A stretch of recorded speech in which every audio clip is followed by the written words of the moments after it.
Salut tout le monde, c'est Chris. Dans la vidéo d'aujourd'hui, nous allons parler d'Amandine Pélissard qui fait actuellement polémique pour plusieurs raisons. La première étant que son propriétaire essaie de l'escroquer des dizaines de milliers d'euros. Elle a forcément pris les réseaux sociaux pour en parler et un petit peu nous donner sa version des faits. Vous allez voir que cette affaire va très loin avec notamment presque la complicité de la CAF. Oui, ça va vraiment très loin.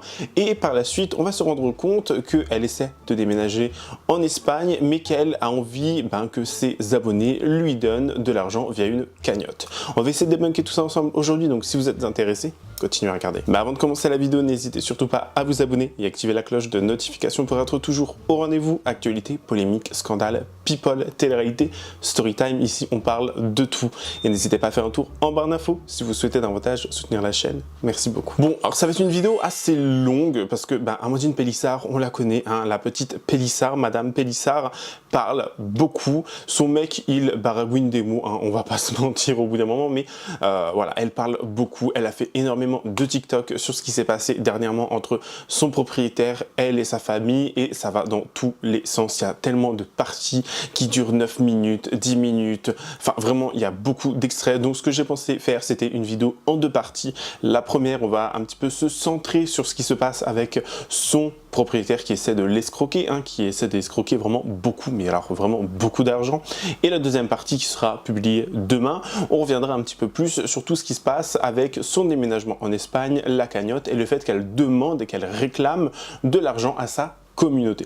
Dites-moi en commentaire si ça vous convient. Dans tous les cas, la vidéo sera déjà faite ça sera déjà fait en deux parties, mais je pense que c'est mieux parce que sinon ça fait trop d'informations, ça fait trop lourd, et il y a beaucoup trop de choses, vous voyez. Donc bon, on va faire comme ça, j'espère en tout cas que ça vous plaira, mais je préférais vous le dire avant. Voilà, on peut commencer. Alors, rappelez-vous, Amandine Pélissard a décidé avec sa famille, son mari, de déménager en Espagne pour des raisons de sécurité, pour des raisons qui les regardent, j'ai envie de vous dire. Mais avant cela, ils doivent bien évidemment un petit peu s'acquitter de ce qu'ils doivent, un petit peu finir les contrats avec le propriétaire actuel, propriétaire qui réclame énormément d'argent, si bien que en janvier dernier, donc janvier 2025, le mois dernier, ils ont fait des TikTok où ils nous disent ce qu'il se passe avec leur propriétaire actuel. Ils ont dû donner des chèques, mais des chèques avec des sommes astronomiques, des 10 000 euros, des 1 000 euros par-ci, des 2 000 euros par-là, enfin vraiment énormément d'argent. Comme quoi, faire du contenu pour adultes, ça rapporte de l'argent, hein, et être sur les réseaux sociaux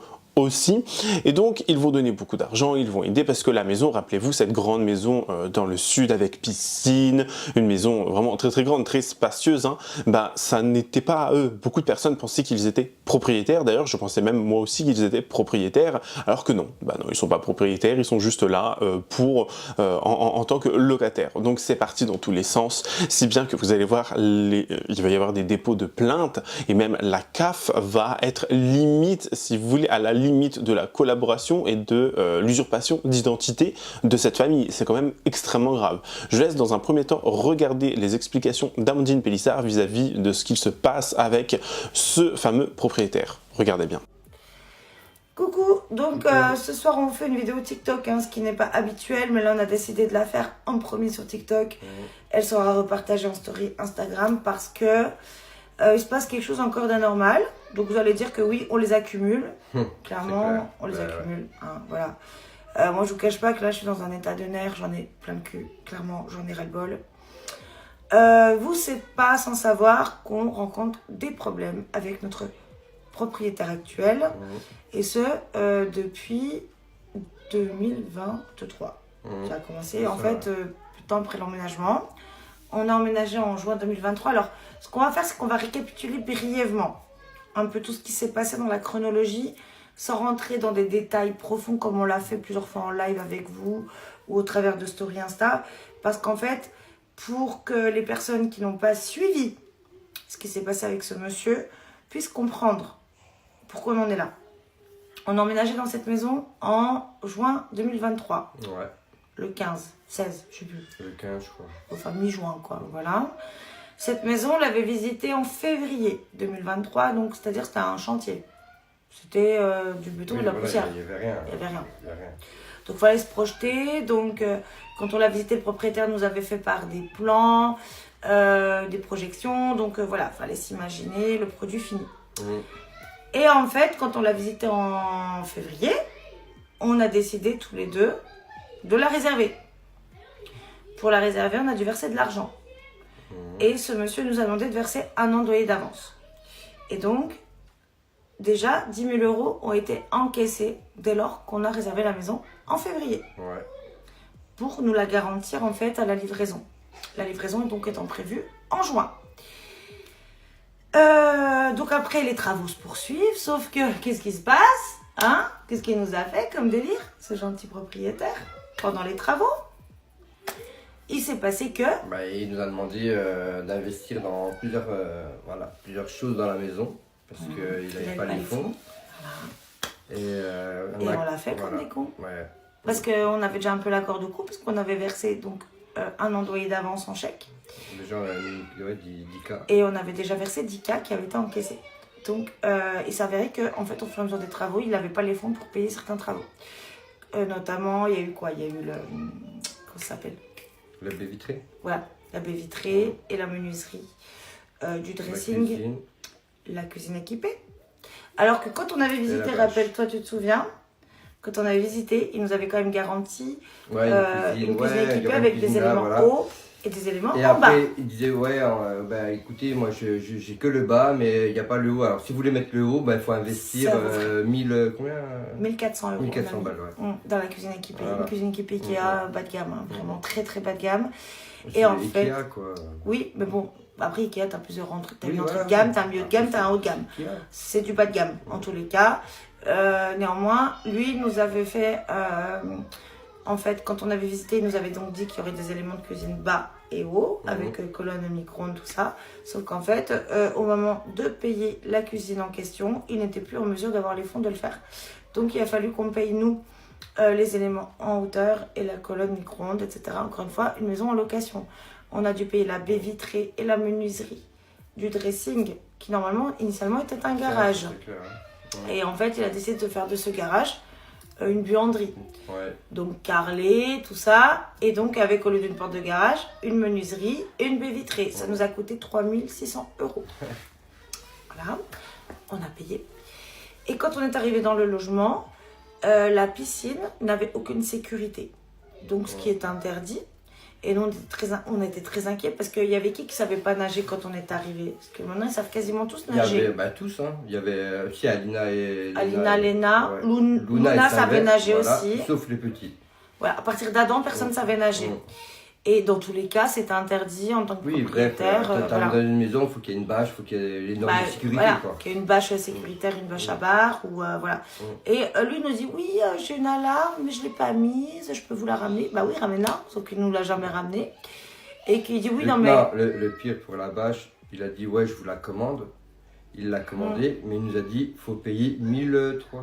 Combien c'était? Quasiment 1300 balles, 1290 €. 1290 balles, On a payé donc de notre poche.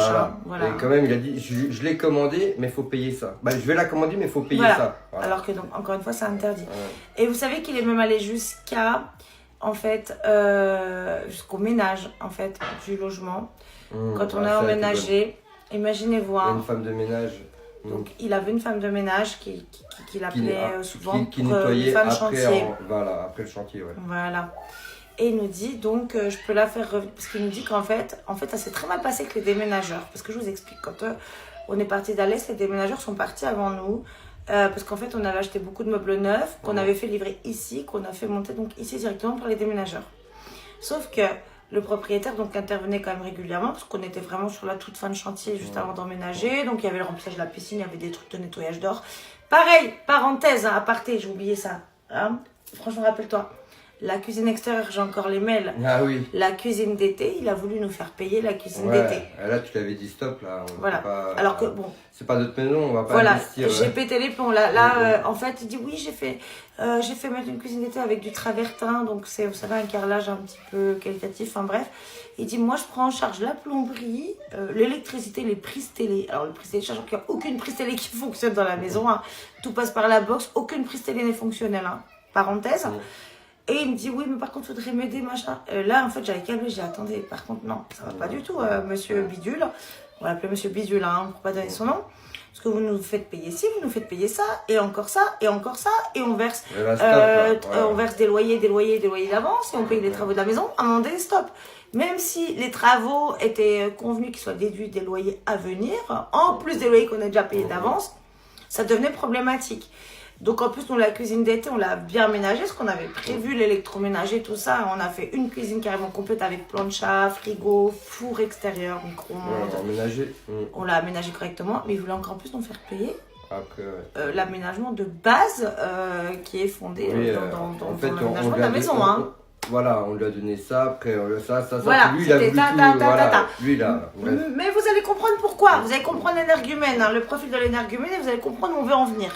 Parce qu'en fait, aujourd'hui, mon ami le Troufiac nous a fait part de quelque chose de complètement lunaire. C'est pour ça qu'en fait, on fait un petit récapitulatif. Parce que beaucoup n'ont pas suivi, parce que je vois qu'il y a encore des gens qui pensent qu'on est propriétaire et tout. Enfin, vous n'avez pas tout suivi. Donc, on récapitule les choses pas à pas.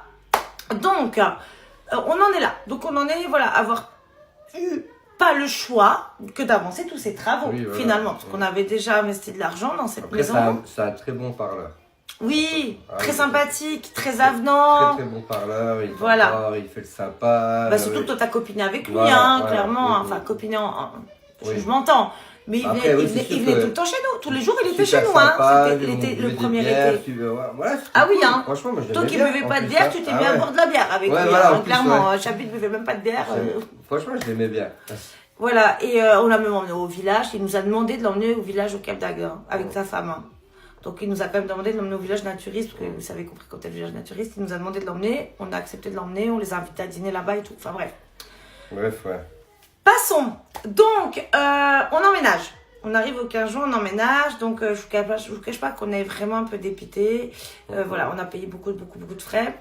Et en fait, a priori, ça s'est très mal passé avec donc le propriétaire et les déménageurs dans les 3 jours avant qu'on emménage. Il nous dit qu'ils ont tout dégueulassé. Qu'il arrivait à 11h le matin, qu'ils étaient encore en train de dormir. Parce qu'il faut savoir que nous, on a emménagé sur une semaine, grosso modo.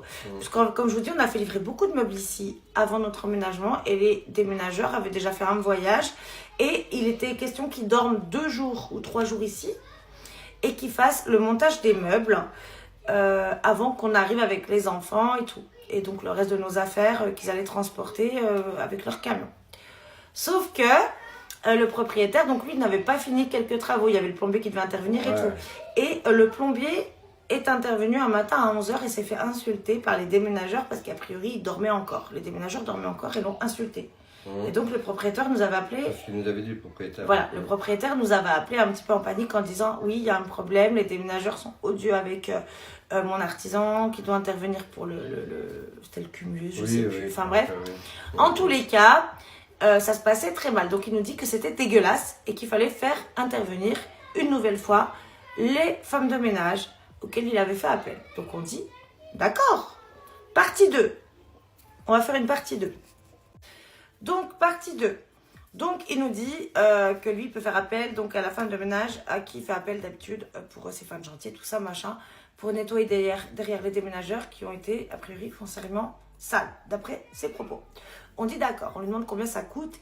Il nous dit entre 150 et 250 euros. Et après, il nous demande 250 euros. Et en fait, alors attendez, parce que ça, c'était la veille de notre emménagement, donc on dit, bon, bah, d'accord, on lui fait confiance. Il dit, bon, ça a payé en liquide et tout. On dit, bon, bah, d'accord.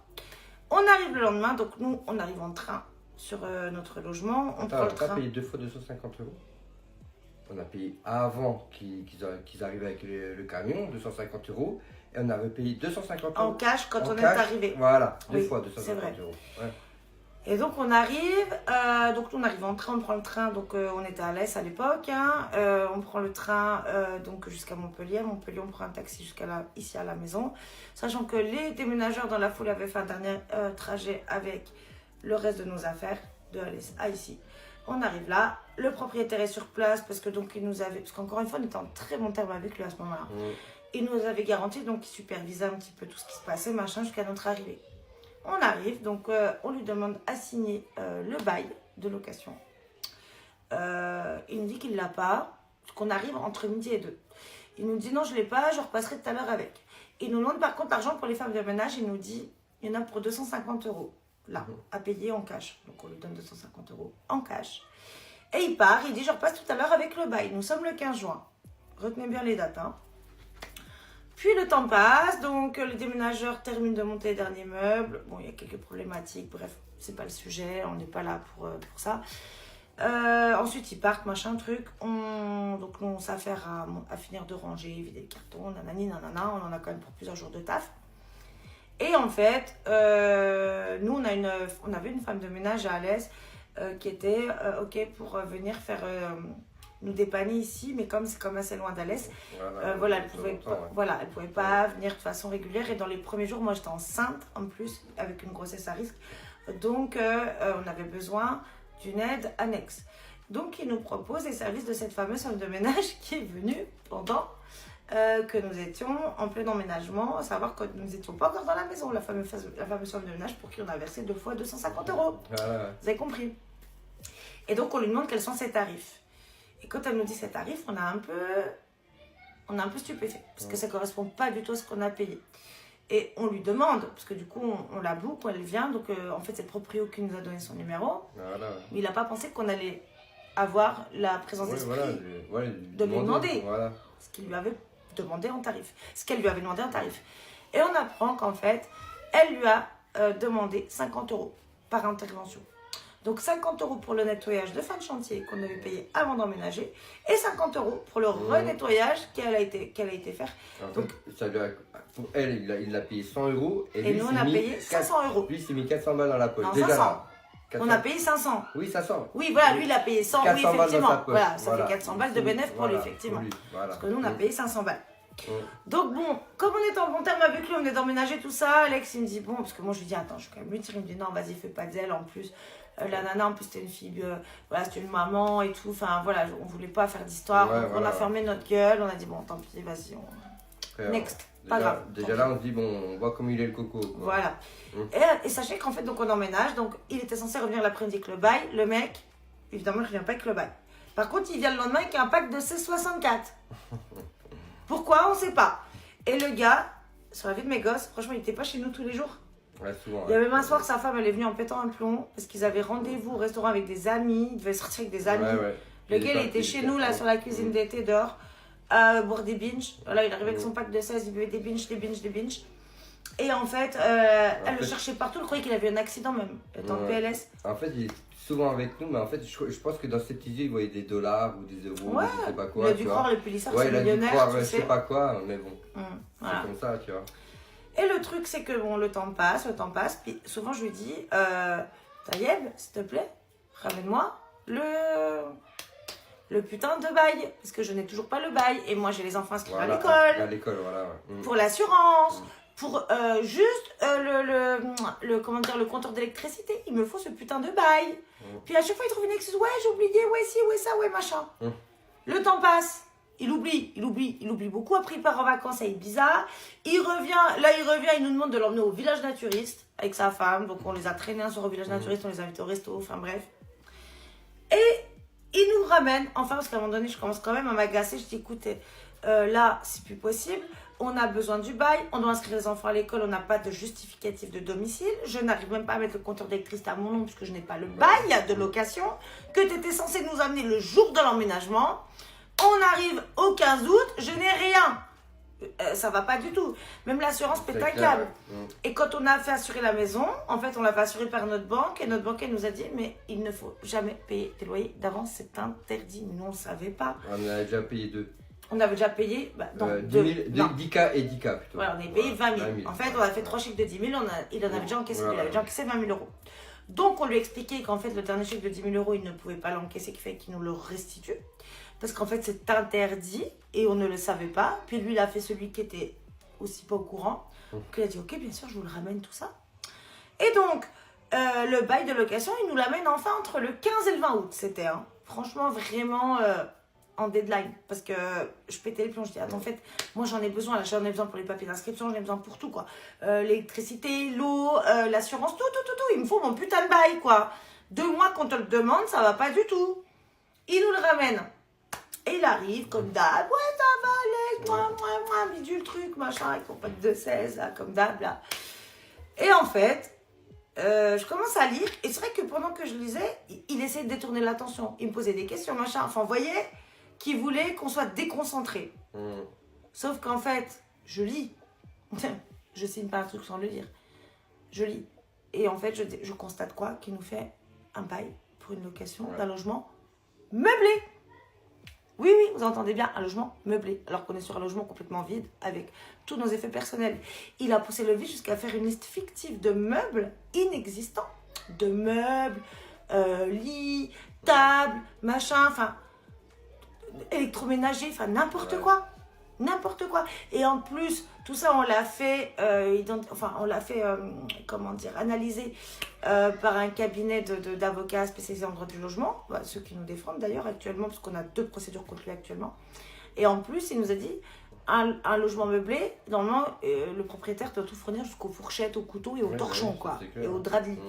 Et en fait, il a fait une liste complètement fictive de meubles qui a un lit, un canapé, une table basse, une table à manger, un four, machine à laver, machin, un lit là, un lit là, un lit là, un meuble là, un meuble de salon, machin. Non mais on va où? Et en fait, moi je commence à bloquer. Je dis mais pardon Taïeb, c'est quoi ça? Oui, parce qu'en plus il a 2 prénoms, le mec, on ne sait même pas comment il s'appelle. Hein, parce qu'il s'appelle un coup Taïeb, un coup s'appelle autrement. Ah. Et je dis par contre c'est quoi ça? Je comprends pas. Ouais, moi je fais ça avec toutes mes maisons parce que ce monsieur a a priori plusieurs maisons en location. Et plusieurs problèmes avec plusieurs de ses locataires. Hein. Il a carrément un couple de Parisiens qui ont emménagé avec ses 2 enfants.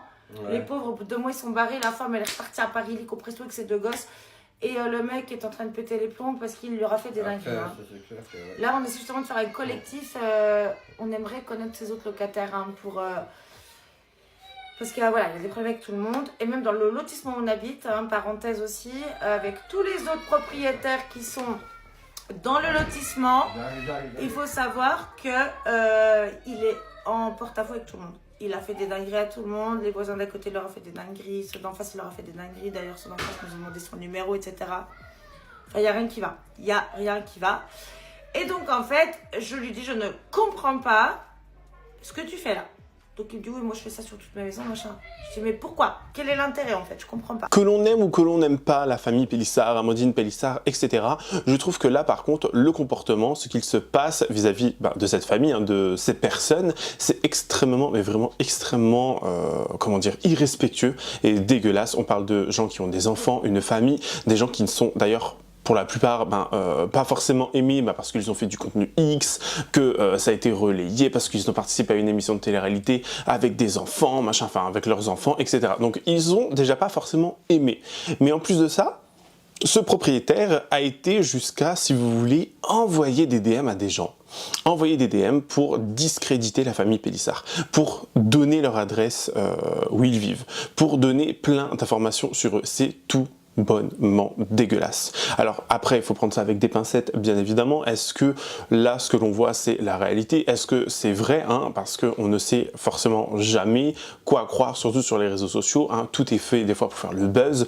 Mais là, vraiment, on va dire que c'est vrai, hein, juste pour être dans l'histoire, si vous voulez. C'est quand même très très grave. Un mec va DM d'autres personnes, ton propriétaire, imaginez votre propriétaire va aller DM des gens pour leur dire regardez ils ont fait ci, ils ont fait ça, tenez leur adresse, machin machin. On vit dans un monde de fous, les gens sont totalement fous. Imaginez, surtout que ces personnes ne sont pas forcément appréciées, imaginez un jour, des gens débarquent chez eux. On l'a bien vu des fois avec Maëva Guénam qui s'est fait jeter des cocktails Molotov sur sa baraque. On l'a vu avec plein de gens. Là, on parle d'enfants, d'enfants en bas âge. On parle d'une famille avec des enfants. Il y a des venues, il y a des, il y a des va-et-vient dans la maison. Il y a des gens qui partent, qui rentrent. Enfin, vous voyez ce que je veux dire? C'est quand même très dangereux. Bref, regardez bien ça. Donc, on en arrive à aujourd'hui où en fait, Jérémy m'envoie un message en me disant que notre cher propriétaire sur TikTok se permet d'envoyer des messages à différentes personnalités publiques en leur demandant de diffuser massivement notre adresse, voilà, et en prétendant qu'on lui doit 50 000 €. Bravo, bien sûr, mais effectivement. Et en plus, il donne son numéro de téléphone. Et il donne son numéro de téléphone en disant appelez-moi, comme ça je vous dirai comment tout partager, tout ça machin. Et il demande de partager notre adresse. Il donne notre adresse sur le message, je vais vous le partager. en cachant évidemment notre adresse, évidemment, je vais la cacher, hein, et son numéro de téléphone. Bon, évidemment, je sais pas ce qu'il a cru, hein, parce que là, clairement, il demande aux gens de tordre la loi, hein, parce que c'est foncièrement interdit. Oui. On est dans la violation de vie privée, dans la diffamation. En fait, il est complètement bête de demander voilà, de diffuser notre adresse et tout, et donner des détails avec son numéro de téléphone. Mais tout ce qu'il a déjà fait jusqu'à maintenant, parce que tout le monde a porté plainte contre lui. Ouais. Nous, on a 2 procédures en cours contre lui. Il est complètement fou. Ce mec est un malade mental. Il nous a fait des dingueries. Vous savez quand même, vous voulez une petite anecdote? Tu te rappelles, en premier été, donc on n'avait encore d'ailleurs pas le bail. C'était courant juillet. On est parti au Cap d'Agde de 2 jours, hein, tous les deux, en amoureux. Donc il y avait la nounou qui était avec les enfants. Imaginez-vous qu'il y a un mec qui est venu. Ah, le truc des façades là, le mec des façades. Le façadier, en gros celui qui faisait la façade extérieure de la maison. Il voulait bloquer la maison parce que l'autre il l'avait pas payé, il lui devait plus de 2000 et quelques 2500 euros. Ouais, bref. Il est venu sonner chez nous. On était au Cap d'Agde. J'ai Manon qui m'appelle qui me dit oui, Amandine, Alexandre, j'ai un problème. Il y a un monsieur qui est devant qui veut mettre un échafaudage pour bloquer l'accès à la maison parce que le propriétaire ne l'a pas payé pour avoir fait les travaux de la façade extérieure de la maison parce que donc il était au black, le monsieur. Et le monsieur pétait un plomb parce qu'il avait toujours pas eu son argent. Donc on avait emménagé nous mi-juin. Donc la façade était terminée depuis un moment. Et lui, en fait, le propriétaire avait trouvé des petites malfaçons, des défauts, des machins, soi-disant, en fait, pour pas le payer. Et comme c'était au black, et ben voilà, il n'avait pas de recours. Et en fait, quand elle nous a appelé, il était devant elle. Elle nous l'a passé. Il dit, moi j'ai 3 enfants. Il me doit 2500 euros. Il m'a dit qu'il ne me paierait pas, machin, parce qu'il dit qu'il y a des trous, je sais pas quoi. Il a pété les plombs. Il a dit en plus, ce mec-là, c'est un fou. Il a fait des trous dans les murs avec des marteaux parce qu'il écoutait bien chez les voisins. Parce qu'en fait, nos voisins d'à côté, au départ, ils étaient amis. Ils ont acheté un terrain qu'ils ont coupé en 2. Sauf que lui, il s'est embrouillé avec eux, forcément. Pour une fenêtre ou je pour une fenêtre, je sais pas. Enfin, puis encore, c'est sa version à lui. Et un mur aussi. Et en fait, c'est pour ça, vous vous rappelez, quand on emménageait au départ, il y avait un mur en briques rouges du côté de notre piscine. Vous vous rappelez, il y avait tous les murs peints crépus en blanc. Il y avait un mur en briques rouges avec des trous. Et en fait, c'est lui qui a fait des trous au marteau, parce qu'il est devenu fou. Et un jour, il est devenu taré, il a mis des trous, il a tapé avec un marteau. Et il mettait de l'eau dedans. Et il mettait de l'eau dedans pour leur faire des infiltrations du côté des voisins, pour leur niquer leur mur et tout. Et en fait. Devant le façadier et puis devant tous les employés. Ah oui, le façadier nous l'a dit et tout. Enfin, justement, il pété les plombs, le façadier, il est malade. Et il nous avait dit. Il nous avait dit ouais de toute façon parce que nous on avait dit quand on est arrivé on dit bah s'ils veulent on peut le repeindre nous le mur on s'en fout parce que c'est vrai que ça faisait pas joli quoi c'est leur mur à eux alors on avait pas non voilà c'était à eux de le faire donc on n'avait pas le droit puis ouais vu qu'il y a des trous dites aux enfants d'envoyer de l'eau machin dedans pour leur faire des fuites chez eux machin des infiltrations chez eux mais qu'est-ce qui c'est un fou furieux mais il y avait des patates alors même en plus quand ils ont refait le mur ils disent patates mais attends mais pourquoi il y a plein de trous je dis bah je sais pas mais rappelez-vous hein ceux qui nous suivaient quand on emménageait, rappelez-vous le mur en briques rouges avec les patates. Ah ouais, mais hallucinant. Et donc, nous, ce pauvre monsieur, quand on a le téléphone, je dis écoute, attendez, je raccroche, je l'appelle tout de suite. Je l'ai appelé, l'autre il est en vacances à Ibiza, s'il vous plaît. Je dis par contre, là non, je dis par contre, monsieur Bidule, vous le payez tout de suite. Payer, ce mec-là, il a 3 gosses, il attend son argent depuis plusieurs mois, vous le payez pas. Même, il voulait bloquer la maison. Et il voulait bloquer l'accès à la maison tant que le propriétaire ne l'avait pas payé. Et il nous a dit qu'il faisait ça avec tous ses employés, parce que tous ses salariés, enfin ses employés, ses artisans, il les prenait au black. Et il faisait ça avec tous. À chaque fois, il leur trouvait des trucs pour les payer moins ou ne pas les payer. C'est une ordure. C'est une ordure. Donc je vous partage, alors attendez, parce que du coup je suis pas une pro de TikTok. Là, je pense que là c'est bon, on a fait le tour en gros de toutes les problématiques. Je crois qu'on n'a rien oublié. Bon après je vous épargne hein, tous les messages de harcèlement, de menaces, tout ça. Bon, tout ça, de toute façon ça a été fourni aux flics et au tribunal. Sachez quand même qu'on en est à déjà 4 renvois hein, en justice. Parce qu'à chaque fois son avocat dit que notre avocat apporte de nouvelles conclusions ou de nouvelles notifications. Et que du coup il faut qu'ils reprépare leur défense. Voilà, donc il renvoie. Donc à chaque fois, c'est des frais pour nous. Donc comme nous a dit notre avocat, de toute façon, nos frais à nous lui seront transmis à lui à ce moment-là. À l'actuelle, nous, non seulement on lui doit rien, mais lui, il nous doit de l'argent. Et puis en plus, il va payer des dommages et intérêts. Et en plus, il va nous payer nos frais d'avocat. Hein, parce que c'est pas beau de demander des renvois à chaque fois. Hein, parce que tu sais pas quoi dire et tout. Hein. Mais là, je vous partage le petit message qui s'amuse à envoyer à toutes les personnes de télé-réalité qui peuvent... qui demande de nous d'afficher notre adresse et comme quoi on lui devrait 50 000 euros. Ok. Cette blague. Tu repasseras, mon gars. Et voilà, donc pour vous dire à quel point ce mec-là, en fait, est encore une fois dans l'illégalité. Et puis s'il pense que les gens vont se mouiller, se mettre dans l'illégalité et avoir des problèmes avec la justice pour sa gueule, va te rhabiller. Hein? Puis par contre, dis à ton avocat d'assumer devant le juge, puis de ne pas demander des renvois à chaque fois. Ok? C'est Hein? clair. Voilà. Cette baraque, comme je vous dis, si j'avais su, on l'aurait jamais pris. Jamais. Mais jamais. Elle a été construite trop vite. Ah oui, parce qu'en plus, c'est plein de vis cachées. Là, vous avez vu encore pour combien on en a eu là de plomberie, là les 780 € de plomberie. Ça aussi, c'est pour sa gueule, hein. C'est pas à nous de payer. Mais bon, on a payé, on n'a pas le choix. Parce que de toute façon, comme il nous a dit, oui, s'il y a des problèmes dans la maison, maintenant, c'est même plus la peine de m'appeler. Mais bien C'est sûr. clair. Mais bien sûr. Hein, mais le fisc est ravi de savoir que tu leur entubes 71% d'abattement fiscal par maison.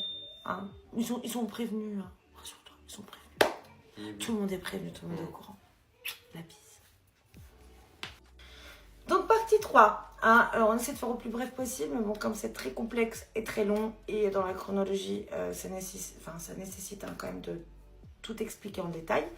Donc, ce monsieur nous remet un bail pour un logement meublé, évidemment, qui n'en est pas un, avec une liste fictive de meubles inexistants provenant de sa bourse, hein, qui absolument n'est pas le cas, puisque le logement était vide. D'ailleurs, on avait fait de nombreux contenus, tout ça, sur la maison vide. Avec, J'ai bien pris la tête avec lui. Hein.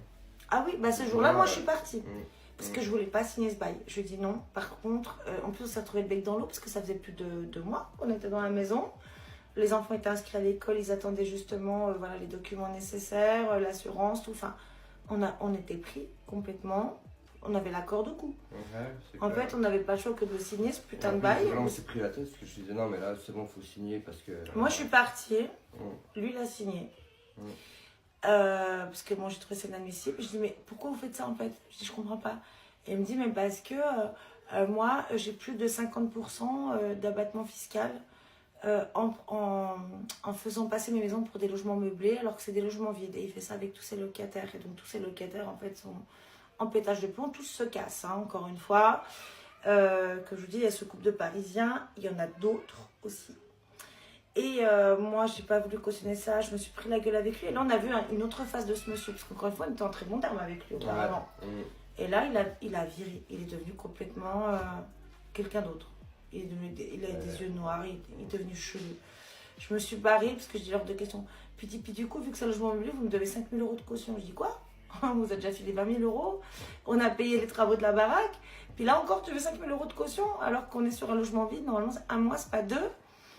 Et là, tu fais une liste fictive de meufs, enfin, tu nous fais un bail complètement frauduleux pour gratter. Et on a su, après, parce que du coup, on l'a dénoncé aux impôts, etc. Hein, parce que là, on a 2 procédures en cours contre lui. Il n'a pas, non pas 50, parce qu'il nous a dit qu'il avait à peu près 50% d'abattement fiscal. Non, il en a 71%, pas 50. Voilà. Donc, moi, je me suis cassée. Alex, bon, bah, il a voulu tempérer le truc. En plus, l'autre devenait complètement fou. Quand je vous dis fou, c'est fou. Il y avait les enfants à la maison et tout, donc il a signé, parce que de toute façon on n'avait pas le choix, on avait besoin des documents hein, pour mettre les compteurs à notre nom, l'école, l'assurance, tout, on avait besoin de justificatifs de domicile. Et là, quand je suis rentrée après, je dis, on s'est fait entuber.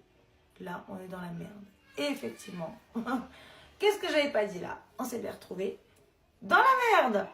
Suite à ça, c'est poursuivi donc un large conflit, puisque je dis hors de question qu'on vous donne 5 000 € de caution, ce n'est absolument pas légal. Vous faites des baux, parce que donc je dis des baux hein, parce qu'il a plusieurs logements, absolument pas légaux. Il faut qu'on puisse en fait à un moment donné être dans les clous. On est sur un logement vide, les immeubles sont à nous. Et aussi le truc qui était voilà, qui est pas normal, c'est qu'on a investi dans la maison, on a investi beaucoup d'argent dans la maison. Il aurait pu dire, ouais, bon, comme vous avez investi dans la maison, ouais, je vous demande que ça. Oui. Mais non, même pas, il en voulait toujours plus. C'est ça, en fait. C'était toujours plus. Mmh. Alors que les sommes qu'on avait investies dans la maison, comme je vous dis, on avait déjà versé les 10 000 € pour bloquer la maison en février. Après l'argent qu'il nous a demandé pendant les travaux, il était question, encore une fois, qu'elle soit déduite des loyers. Et lui, il lui demande 5 000 balles de caution. Donc, par principe, je dis non, jamais de la vie, en fait. Mais va te faire enculer. Tu rêves ou quoi? C'est quoi ça? T'as rêvé ou quoi, toi? Je sais pas, t'as rêvé? Et du coup, après, c'est parti foncièrement en couille. Il a commencé à faire des choses très malsaines. Vous vous rappelez ce 3e chèque de 10 000 € que je vous expliquais en partie 1, en partie 2, je sais plus, qu'il devait nous remettre? Finalement, il n'a pas voulu nous le remettre, il a voulu le poser en forcing. Sauf que moi, vous doutez bien, j'ai des comptes. Hein, on a des comptes, on a un compte courant comme tout le monde, puis on a des comptes placés. Je laisse pas 10 000 € sur mon compte courant comme ça pour le fun. Donc, il n'était pas question qu'il encaisse ce chèque, il devait nous le restituer. Parce qu'en fait, encore une fois, quand je vous dis, notre assurance nous a appris qu'on n'avait pas le droit de payer des loyers d'avance. Et sauf qu'il ne l'a pas restitué, il a voulu l'encaisser en forcing. Donc, il a été rejeté pour défaut de provision. Logique. Et il est hors de question que je restitue cette provision, vu qu'il ne devait pas l'encaisser. Et qu'on a la trace écrite de ce monsieur, comme quoi il devait bien nous le restituer, ce chèque, ce 3e chèque de 10 000 balles. Sachant qu'on était déjà à plus de 26 000 € hein, qu'on avait payé. Hein, voilà. Et on est à 2 mois d'emménagement. Okay, hein. Après, j'accouche pas. Vous savez que j'accouche en début août, j'accouche à 5 mois et demi de grossesse. Hein. Ben, je pense que tout ça n'y est pas pour rien, d'ailleurs, dans tout ce bordel. Hein. J'accouche début août. Donc en plus, je suis en plein postpartum là, pendant tout ce bordel, là, ce bail qui n'est pas conforme, machin. Il essaie de nous escroquer de l'argent. Et figurez-vous que comme je refuse de lui refourguer ses 5 000 balles de caution, vous savez ce qu'il a fait? Ce monsieur est venu un jour chez moi. Je n'étais pas là. Bah, je pense que j'étais à l'hôpital auprès de Maïna. Ouais. Il était venu quand j'étais là. Alex était là avec les gosses. Et là, il me dit... Un tarif. Là, il me faut mes 5 000 € de caution. Et il savait où était notre chéquier. Voilà. Parce qu'en fait, nous, vous savez, c'est tout con. Tu rentres chez moi, t'as un meuble blanc, il y avait le chéquier posé dessus. Et là, je dis... il prend le chéquier, hein. Je dis, bah écoute, je sais pas, on va en parler et tout. Il me dit, bah écoute, tiens, il faut prendre le chéquier. Il commence à le remplir. Et même à le signer. J'ai même un chèque barré qui est signé de sa main. Ouais. Et puis là, il me dit, non, mais là, tu signes et tout, là, faut qu'on signe. Non. À un moment, t'es à l'hôpital. On ne voit pas ça. Il y avait des enfants qui étaient rentrés, il fallait faire à manger et tout. Et je dis, bah écoute, vas-y, moi ils avaient fait de l'équitation le matin. Voilà. C'était fin août. Et j'ai signé. Et puis, il venait d'arriver, je m'en rappelle. J'en pouvais plus. Et j'ai signé. Et puis j'ai dit, bah regarde. Non, en fait, il t'a foutu la pression. Il a foutu la pression devant les gosses, il l'a intimidé. Et il a rempli les chèques de sa propre main. Et en fait, il s'est permis de remplir.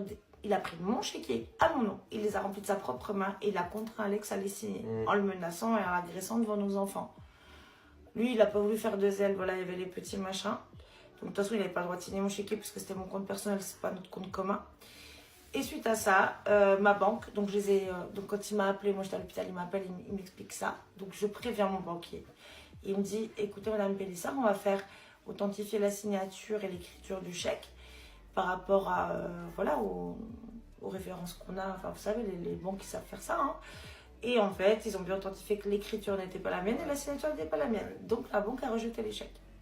Parce que lui, en l'espace de 24 heures, dites-vous qu'il a posé le chèque de 10 000 € qu'il ne devait pas poser. Et les 2 chèques de 2 500 €. Tout ça en l'espace de 24 heures. C'est-à-dire, il a posé 15 000 € en 24 heures. Ok, sachant qu'on avait déjà payé plus de 26 000 € de notre poche pour cette baraque. Et on était fin août 2023. Voilà. Donc suite à ça, en fait, tout part en couille, tout s'accélère. Ce monsieur devient très agressif. Il commence à appeler nos amis, à les menacer. On a des amis qui ont dû porter plainte contre lui. Qu'il a menacé nos amis. Il est même allé dans des restaurants, justement, où on l'a emmené au Cap d'Agde, où on a nos habitudes. En plus, d'ailleurs, maintenant, les gérants sont nos amis aussi. Il s'est fait jeter comme un malpropre. Parce que le mec, il passe pour un taré. Il nous avait appelé, il nous disait, mais c'est quoi, c'était fou qu'il nous... Il a envoyé des gens en plein hiver. Je venais de rentrer de l'hôpital avec Maïna en plein hiver, des gens cagoulés pour nous couper l'eau, pour forcer notre compteur d'eau. Il leur a montré comment forcer notre compteur d'eau, pour nous couper l'eau. Même la compagnie des eaux a porté plainte contre lui. On en est là. On en est là. Ouais, ça c'est clair qu'il a abusé. Et du coup, ce monsieur, en fait, donc on en est arrivé à avoir deux procédures judiciaires contre lui, une en pénal, une en civil, pour le défaut de bail qui n'est pas conforme, voilà, et tout ce qui est donc pénal, donc vandalisme, tentative d'extorsion, harcèlement. Il a harcelé tout notre entourage. Donc, comme je vous dis, on a des amis qui ont dû déposer plainte, qui sont fait menacer de mort par ce monsieur. Comment il lui disait d'ailleurs à notre pote, je te chie à la gueule. Ouais. Je te chie à la gueule. Voilà. Il a été jusqu'à appeler notre banquier personnel, hein, ok, parce que du coup, ça doit être un bloc, en lui demandant qu'est-ce qu'il y avait sur nos comptes privés, enfin sur nos comptes épargne et sur notre assurance vie. Et même mon banquier me dit, mais vous le prenez pour qui, monsieur Bidule, en fait? En fait, vous croyez où? Déjà, vous encaissez des chèques que vous n'avez pas encaissés. Vous forcez l'écriture d'un chèque que vous n'avez pas à faire, en fait. Vous vous prenez pour qui? En fait, je ne comprends pas. Enfin, le mec se croit tout permis. Et là, donc, la raison de ces vidéos et de ce récapitulatif général, on va vous expliquer pourquoi aujourd'hui on vous a fait toutes ces vidéos. Parce que ce monsieur s'est permis. Écoutez bien le truc lunaire. Jérém m'a contacté aujourd'hui en me disant que ce monsieur envoyait des messages à des personnes de télé-réalité en transmettant notre adresse, en prétendant qu'on lui devait 50 000 euros. Alors, je ne sais pas d'où, ni comment. On a quand même 2 procédures contre lui en cours, que nous la signons en justice, et que d'ailleurs, lui demande des renvois tout le temps. Son avocat demande tout le temps des renvois parce qu'il ne se présente jamais aux audiences. Et son avocat demande tout le temps des renvois d'audience. Ils ne veulent jamais faire face. On en est à 4 renvois, déjà. 4. Forcément, Amandine Pélissard va aller porter plainte vis-à-vis de ce propriétaire. Elle a toutes les preuves, elle a tous les documents en sa possession. Encore une fois, j'ai envie de vous dire, on vit dans un monde où la justice, nos impôts, je ne sais plus à quoi ils servent, honnêtement. On va dans un bureau de police, dans un poste de police, et les gens sont là, dédaigneux, ils vous regardent mal, ils vous parlent mal, ils vous disent, oui, c'est pas si, je vous dis ça par connaissance de cause, non, c'est pas dans cette gendarmerie-là, mais dans celle-ci. Si vous allez porter plainte dans une gendarmerie, peu importe laquelle, ils doivent recevoir votre plainte et la prendre, ni plus ni moins. Franchement, au bout d'un moment, moi je sais que quand j'avais été faire ça à Paris, ils m'ont dit non, mais c'est dans celle de de cet arrondissement-là, faut aller là-bas. Non, après c'est dans l'autre arrondissement. Tu prends ma plainte, tu fermes ta gueule. Au bout d'un moment, j'ai envie de vous dire, franchement, nos impôts ne servent plus à rien. Donc déjà, en plus de ça, tu vas pour porter plainte, c'est pas forcément une mince affaire, c'est pas genre une balade au Club Med, vous voyez. Et en plus de ça, faut échanger avec des personnes qui n'ont pas envie de faire leur travail, c'est quand même très compliqué. Donc elle est partie déposer plainte, elle va nous dire que la personne avec qui elle a échangé n'était pas forcément très gentille, et parce que déjà elle l'a reconnu aussi, et franchement je trouve que c'est dégueulasse, honnêtement dégueulasse. Regardez. Du coup, je suis en route. Il y a un beau dossier que je me ramène à regarder donc. Regardez, on a tous les attestations du voisinage, les petits messages, les petits mensonges, les insultes, les menaces, tout. Ah mais voilà, de quoi faire là. Bon, moi j'ai dit, tout est imprimé déjà, ça gagne du temps, parce que franchement quand tu déposes plainte et que tu as des trucs dans le téléphone, il faut faire imprimer. Je sais pas comment ils se débrouillent, mais ils ont toujours des problèmes d'imprimante. À gendarmerie, je vous jure, chaque fois que j'ai besoin d'imprimer un truc, ça n'imprimait pas. Donc je dis là, j'imprime tout avant de partir. Du coup, j'ai tout là. Et puis voilà. Et je vous dis quoi tout à l'heure quand j'ai fini. À toutes. Coucou. Bon, je reviens de la gendarmerie. Coucou. J'habite pour prendre connaissance du dépôt de plainte. Alors, écoutez bien, c'est lunaire. Mais quand je vous dis qu'on en a plein le cul, c'est qu'on en a vraiment plein le cul. C'est pas peu dire. Donc j'ai eu affaire à une dame qui n'était pas très quel adjectif je peux utiliser, jovial, on va dire, sans dire de sauter de joie. Enfin franchement non, cette dame je l'ai sentie quand même très fermée, et je vais vous dire pourquoi. Parce que clairement là c'est une situation problématique quand même. Écoutez bien. Donc j'arrive, coup de bol, il n'y avait personne en salle d'attente. Dans la salle d'attente, le gendarmerie, elle me dit vous voulez porter plainte, pourquoi? Donc évidemment, elle m'a reconnue tout de suite, évidemment. Bonjour Madame Pélissard, mais bonjour. Donc je lui explique, elle me dit mais vous avez déjà été entendue pour le propriétaire? Je dis non, j'ai pas été entendue pour ça, j'ai été entendue pour l'histoire des chèques. Le fameux chèque de 10 000 euros qu'il a encaissé, qu'il ne devait pas encaisser. Donc le 3e chèque, vous savez, qu'il devait nous restituer, qu'il n'a pas restitué, conformément à ce qu'on avait convenu par rapport donc au fait qu'il est interdit d'encaisser des loyers d'avance, et que nous ne le savions pas, et qu'il avait déjà encaissé plus de 20 000 euros de loyer, plus tous les travaux qu'on avait payés, dont je vous ai déjà mis les preuves en story. Enfin bref, le 3e chèque, il devait nous le remettre. Il nous l'a pas remis, il l'a encaissé, il était rejeté pour défaut de provision. Logique, parce que je ne laisse pas traîner 10 000 balles sur mon compte. Moi, si tu dois l'encaisser, un truc qui n'a pas lieu d'être. Voilà. Et les 2 chèques de 2 500 euros qu'il est venu chez moi, qu'il a rempli de sa main sur mon chéquier, et qu'il a contraint Alex à signer. Et en plus de ça, on se rend compte qu'il arrive encore à se faire verser 800 balles par mois de rappel pour cette période-là. Donc, Donc le fait est que même si à cette époque-là on y avait droit, c'est à nous que ça revient, cet argent c'est pas à lui dans tous les cas. Et le mec, oh, mais putain, on lui a filé des dizaines de milliers d'euros. Il est encore allé trouver moyen de se faire payer un rappel de CAF de presque 14 000 balles en une fois. Sur la première année, on était dans la maison. Parce que nous, effectivement, quand je vous dis, on n'a jamais demandé l'APL puisque, vu qu'on n'avait pas le droit aux autres allocations, pour nous, on n'y avait pas droit de toute façon. Mais effectivement, comme c'est calculé sur les revenus de 2 ans auparavant, eh ben, l'enfoiré, voilà ce qu'il vient de faire quand même. Non, mais allô, quoi. On vient de voir ça, mais quel escroc, mais quel voleur. Alors qu'on lui a payé tous ses loyers plein pot, cet enculé. Mais putain, il va me faire péter les plombs. C'est un malade, mais il est vraiment malade. Avec tout l'oseille qu'on lui a donné, qu'on a payé, le mec, il va encore se faire des rappels de CAF sur la première année. Non, mais c'est quoi ça? C'est quoi? Mais c'est quoi?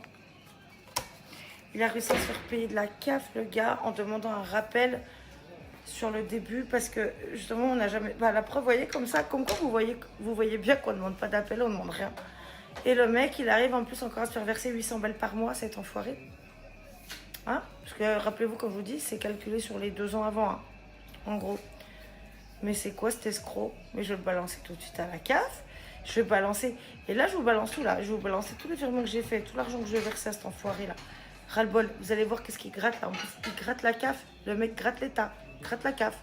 Que nous-mêmes, on n'a même pas demandé, alors qu'on y avait droit à l'époque, on l'a même pas demandé. Non, mais vous voyez le délire ou pas? Non, mais franchement, chérie, c'est pas lunaire. Ah, mais c'est abusé, ouais. C'est quoi ça? Mais c'est quoi ce mec? Là où ça va devenir vraiment dégueulasse selon moi, c'est que Amandine Pélissard va appeler la CAF. Elle va les appeler, elle va leur demander des explications concernant un certain document qu'elle aurait signé. Ce document étant comment elle appelle ça? Ça s'appelle un plan d'assurement de la dette. Donc c'est-à-dire que si je comprends bien, en gros, elle est liée avec son propriétaire qui est lui endetté apparemment et elle va l'aider en gros à rembourser via la CAF ou je ne sais pas trop quoi. Enfin, tout lui sera versé. Et ce document devrait être signé normalement de la main d'Amandine Pélissard, son mari, et en fait c'est le propriétaire qui a fait ça. Vous voyez, elle stipule et elle nous dit qu'elle n'a jamais signé ce document, que ce document n'a jamais été en sa possession et qu'elle n'a jamais pris connaissance de ce document. Ce qui est assez drôle aussi là-dedans, c'est que vraiment, s'il y a une conversation de sourds, vous voyez, Amandine Pélissard va demander le document, la preuve, la meuf de la CAF va lui dire, faut que vous alliez sur votre compte, que vous nous envoyez un mail, etc. Sauf que Amandine Pélissard veut pas, elle veut que ça soit directement la personne qu'elle a en ligne qui lui envoie. Donc ça va être une conversation de sourds, vous allez voir, et aussi vous prouvez à quel point on vit dans un système. Enfin, l'autre, elle lui dit, oui, envoyez-nous un courrier écrit de votre main. On est vraiment dans un pays où tout est d'une lenteur, mais d'une lenteur, vraiment. Envoyez-nous un courrier de votre main ou un mail. Enfin, je veux dire, au bout d'un moment, t'es là, on te dit, je veux ce document. Bah, tu envoies le document. Enfin, je sais pas. Je trouve, après, bon, il y a des règles à suivre, il y a des choses à faire, bien évidemment, dans les règles de l'art. On est bien d'accord. Mais, encore une fois, là, on parle vraiment de quelque chose de très grave et de très récent. C'est-à-dire que le mec aurait fait de l'usurpation d'identité en disant, oui, regardez, donc cette personne, parce que forcément, quand tu deviens locataire, tu donnes pièces d'identité, des revenus, des machins, il y a tes signatures sur certains documents. Donc forcément, tu as accès à toutes ces informations et que tu peux transmettre, bien évidemment, à d'autres plateformes comme la CAF, etc. Vous voyez? Donc le mec aurait peut-être, supposément, utilisé la carte d'identité d'Amandine Pélissard pour faire un plan d'assurement de dette ou je sais pas quoi. Enfin, c'est quand même très grave. Si c'est vrai, vraiment, encore une fois, parce que ce mec-là, on l'a pas forcément entendu parler, mais si c'est vrai, c'est tout bonnement dégueulasse. Et le mec, tenez-vous bien, le fameux propriétaire, des screens ont été partagés, il a été jusqu'à intimider l'ancienne locataire de ce logement, enfin d'anciens locataires qu'il avait eu. C'est une dinguerie, vraiment une dinguerie. Je laisse regarder. Donc, ce qui rappelle que vous avez signé avec lui un plan d'apurement de la dette. J'ai quoi? Quoi? Attendez, répétez ce que vous venez de dire. J'ai fait quoi? Répétez, s'il vous plaît. Attendez, j'ai mal entendu là. J'ai signé quoi, moi? J'ai signé quoi? On a pu verser le rappel des logements au propriétaire. Attendez. Vous me dites que j'ai signé un plan d'appurement de la dette avec lui? Dites-moi que c'est une blague. Je veux une copie, s'il vous plaît. Je n'ai rien signé, madame. Je n'ai rien signé. Quand vous a-t-il produit ce document? Je n'ai jamais rien signé, madame. Impossible. Vous êtes tout à fait en droit de demander Putain, à la je CAF rêve. la production de cette pièce justificative. Il va falloir que vous nous fassiez un écrit, un mail, une réclamation. Enfin, Ah oui, oui. Ah oui, oui, oui. Donc alors en fait, là, vous me dites que ce rappel lui a été versé à juste titre parce que il y aurait eu un plan d'appurement d'une dette qui n'existe pas, que j'aurais signé, moi, avec lui. C'est la procédure d'impayé. Alors comment justifiez-vous que je n'ai rien signé? Comment ça se fait? J'ai rien signé, madame. Ce monsieur c'est même rempli des chèques lui-même. Il n'y a pas de dette déjà. C'est ça qu'il faut. Mais il faut que vous vérifiez auprès de vos locataires quand même de la bienveillance et de la vérité fondée des propos des propriétaires. C'est quand même incroyable. Je n'ai rien signé. Vous avez la preuve que je l'ai signé. Vous m'avez vu le signer. Je vous ai fait à moi un écrit depuis ma boîte mail pour vous dire que je signais ça. Jamais de la vie. C'est lui qui vous l'a produit. Ça, c'est pas moi. Et mettez-vous à ma place, madame, s'il vous plaît. On vit un cauchemar. Vous me dites que j'ai signé un plan d'appurement de dette inexistante. Madame Pélita, je suis en train de vous dire ce qu'il faut que vous fassiez. Vous me dites, moi, écoutez-moi, je n'ai jamais signé ce plan d'appurement. Mais bien sûr. Nous, cette pièce, vous êtes tout à fait en droit de nous demander cette pièce justificative. Ah oui, je vais la demander, ouais. Ah oui, oui, oui. Bien sûr. Et ça a été fait quand, ça? Juste que je situe chronologiquement un peu dans l'évolution de la situation et de la procédure, enfin des procédures en cours. Il l'a fait quand, ce papier? Au moment où on a fait le rappel. Mais le rappel, il l'a reçu là, il y a 10 jours, il l'a reçu le 23 janvier. Ben voilà. C'est pas vrai, c'est pas vrai. Il a fait ce papier-là, il y a une dizaine de jours. Mais je rêve. Alors, je ne sais pas, je ne pourrais pas répondre à votre question si ça fait une dizaine de jours ou une vingtaine de jours. Il l'a reçu le 23 janvier. Vous me dites au moment où était fait le rappel. Alors, ce que j'ai vu, moi, c'est qu'il a reçu un rappel de 14 000 € le 23 janvier et qu'il reçoit 800 € depuis octobre. Et ça, tout ça, on l'a appris samedi. Parce que j'ai une notification sur mon compte CAP. Et là, j'ai vu qu'il s'était fait verser 13 700 balles le 23 janvier 2025 et que depuis octobre 2024, il touchait 800 € par mois. Donc, vous me dites que vous, il vous a produit ce document au moment où il a eu le rappel. Donc, ça veut dire que c'était fait en fin d'année, quoi, du coup. Il l'avait fourni avant. Mais en tout cas, importe que... alors, attendez, il a été fourni quand? Je vous demande dans le temps. Je veux le document que j'aurais soi-disant signé, que je n'ai absolument pas signé. Par contre, moi, je vous demande quand, chronologiquement, dans le temps, il vous a produit cette reconnaissance de dette que je n'ai jamais signée de ma vie. Parce que là, c'est une usurpation d'identité. On est bien d'accord, madame? On est bien d'accord. Il a signé un document à mon nom propre que je n'ai pas signé. Donc, je vous demande quand a été produite ce document. Vous pouvez me le dire quand même, ça. J'ai quand même le droit de le savoir, parce que soi-disant, je l'ai signé.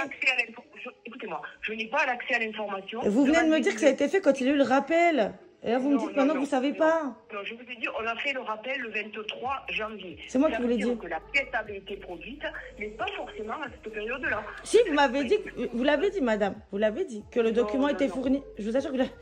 Madame, vous l'avez dit. C'est enregistré en plus. Tous mes appels sont enregistrés, vous l'avez dit, madame. Vous l'avez dit que le document était produit quand vous avez versé le rappel. Ne répétez pas mes propos. C'est cette pièce justificative qui a permis le rappel. Mais la seule chose que justifie, c'est une usurpation d'identité. Je n'ai jamais signé de reconnaissance de dette avec ce monsieur, madame. C'est le propriétaire qui vous l'a fourni, cette pièce. Nous sommes bien d'accord. Madame, c'est le propriétaire qui vous a fourni cette pièce. C'est pas moi, puisque moi, je ne l'ai pas signée. C'est bien le propriétaire. Juste, comment expliquez-vous que vous ne vérifiez pas auprès des locataires que cette pièce a bel et bien été signée de la main des locataires? Mélissa, dès lors que les deux parties ont signé le document... Mais je ne l'ai pas signé, madame, justement. C'est pour ça que je vous demande. C'est bien le propriétaire qui vous l'a remis, ce document. C'est pas les deux parties, madame. Aujourd'hui, écoutez-moi, vous nous apportez cette information aujourd'hui. Non, mais vous allez m'apporter des informations aussi aujourd'hui, là. Surtout, vous allez m'apporter ce document que je n'ai jamais signé parce que, madame, là, vous vous rendez complice d'une usurpation d'identité au sein de la CAF. Vous vérifiez pas, vous me dites les deux parties ont signé. Quelle partie? J'ai rien signé, madame. J'ai rien signé. J'ai rien signé. Cet homme-là, il se fait verser 14 000 € plus de l'argent depuis octobre. Donc, ça veut dire qu'au plus tôt, ça veut dire qu'il a dû le faire en fin d'année 2024, puisque je vois qu'il a touché 800 € par mois depuis octobre 2024 et 14 000 € en janvier de rappel. Non, mais apaisé, écoutez, vous me dites qu'en gros, je me fais escroquer par mon propriétaire, c'est pas grave.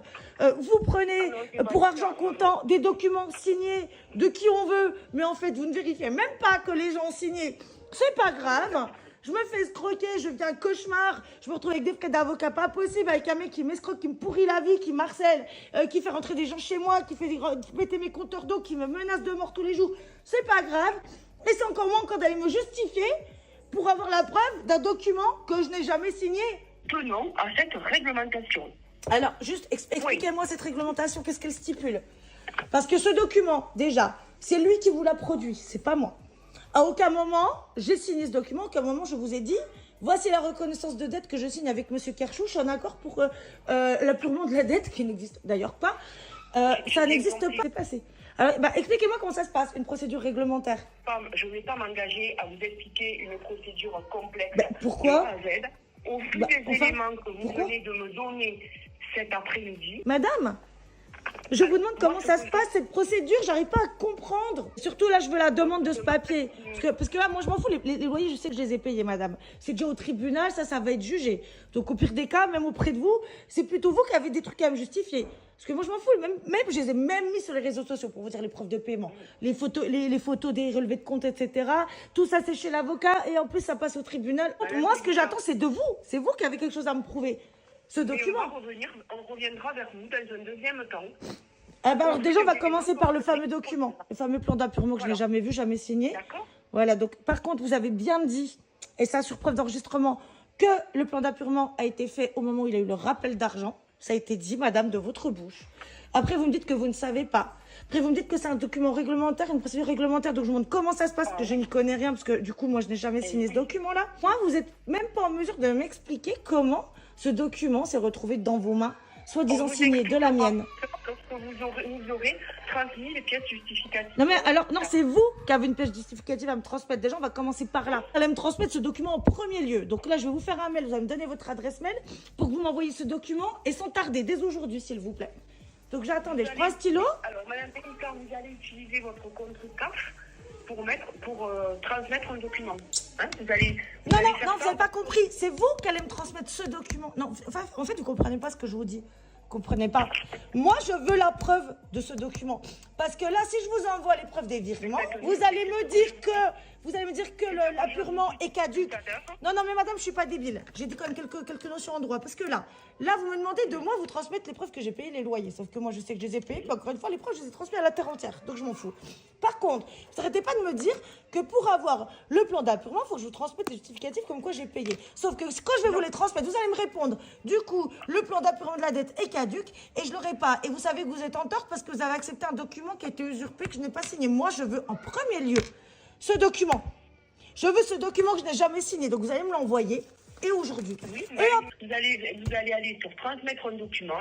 Non, mais encore une fois, moi je vous transmets. Non, moi je vais rien vous transmettre, vous. Là, vous allez me le transmettre le document. Vous comprenez toujours pas ce que je vous dis. Je veux voir ce document, madame. Donc, moi je vais rien vous transmettre du tout tant que j'ai pas vu ce document. Tant que j'ai pas vu ce plan d'apurement que je n'ai jamais signé avec ce monsieur, que vous avez pris en compte et suite auquel vous avez versé plus de 15 000 euros, 16 000 euros à ce monsieur en tout, avec ce qu'il touche en plus depuis le mois d'octobre, moi je vous verserai les preuves que j'ai payé mes loyers quand j'aurai vu ce document que je n'ai pas signé. Pas l'inverse. C'est mon droit, vous me l'avez dit, de voir ce document. Vous me l'avez dit, madame, vous êtes enregistrée depuis le début. Donc, donnez-moi l'adresse mail à laquelle je vous envoie une trace écrite, comme vous me l'avez dit tout à l'heure, encore une fois, sous fond d'enregistrement. Vous m'avez dit que j'avais juste envoyé un mail pour vous dire de me transmettre ce document. Donc, dites-moi. C'est ça. Envoyez-nous un mail où vous nous demandez...